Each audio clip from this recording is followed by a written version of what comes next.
Hey guys, this is Stephen Crowe, also known as Crowe throughout the con circuit. This is my first attempt at doing a speed painting. Well, not my first, but my first attempt at doing a talk through of a speed painting, and it's going to be on this guy named Causeway the Dwarf. He is a part of the Forged Chronicles universe, which anybody who follows me on Facebook or Instagram will probably recognize the name.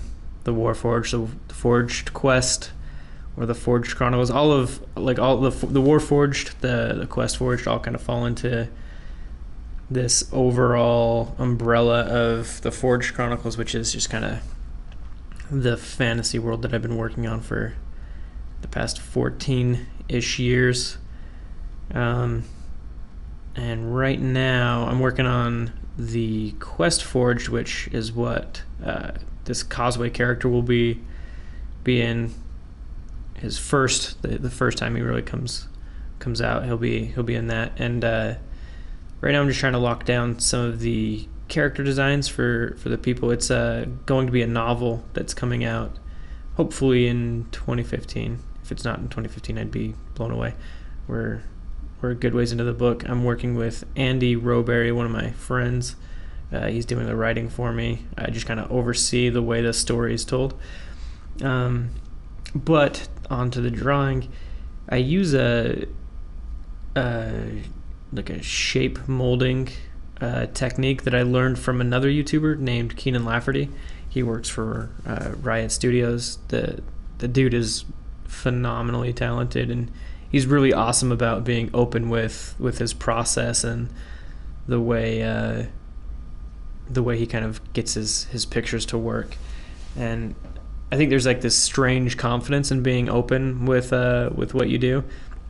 And it really comes from like understanding that nobody's going to outdraw what you draw, because it's your drawing. Nobody can come up with your ideas. I mean, you guys can use the same techniques and stuff, but at the end of the day, like, the way you perceive an image and the way you execute an image is going to be completely different than the way somebody else can. So I try and kind of take on what Keenan does. I mean, I'm not in the realm of talent as that guy, but I definitely have been enjoying this. I've been trying to work with the line sculpting method. I think that's what he calls it, is the line sculpting method. And it's really true, because you put down these really heavy lines, and then you go back in and you try and like clean them up, and I think he says that he doesn't like to call it happy accidents, but you find these lines that you wouldn't necessarily be putting in, and you find these shapes that aren't necessarily the ones that you initially thought of, but you stumble across them, and then they end up like working out a whole lot better than what you might have been able to come up with just straight line work, doing it in the traditional sense. Here you can kind of see, I'm just kind of carving the things out slowly and adding shape, and finally turning that other character. I had done 4 characters the day that I recorded this. It's funny, I don't know why I started so late recording this one. I could have been recording all 4 characters, because I'd been going at it for a little while at this point. The guy that was next to him was a kid.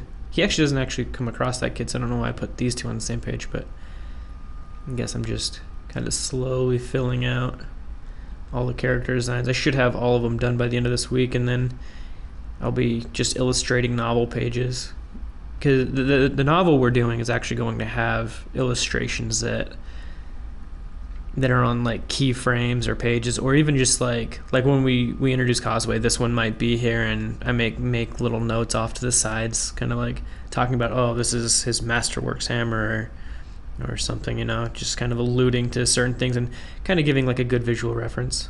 At this point, I'm looking. I had taken a break, and I realized that I didn't like the posture of his head, so I decided I was going to cut it out and actually raise it. So for one, give him a little bit more height, and then also make him so he's not like skulking so much. It felt, I don't know, it didn't necessarily feel like he would be a good guy the way he was hunched. It felt like, I don't know, he's a little more weaselly, and raising his head kind of adds that noble quality to him. I mean, not that he's like super noble, he's just a craftsman, but I'm kind of bummed because my dwarves aren't all the same. They're not the standard dwarves that we deal with in most fantasy. There's a lot of different cultural things, and the top knot is kind of alluding to more of what my dwarves will be like. But this one is simply a blacksmith, and that is pretty much it. Let me know if you guys like this, and I'll catch you later.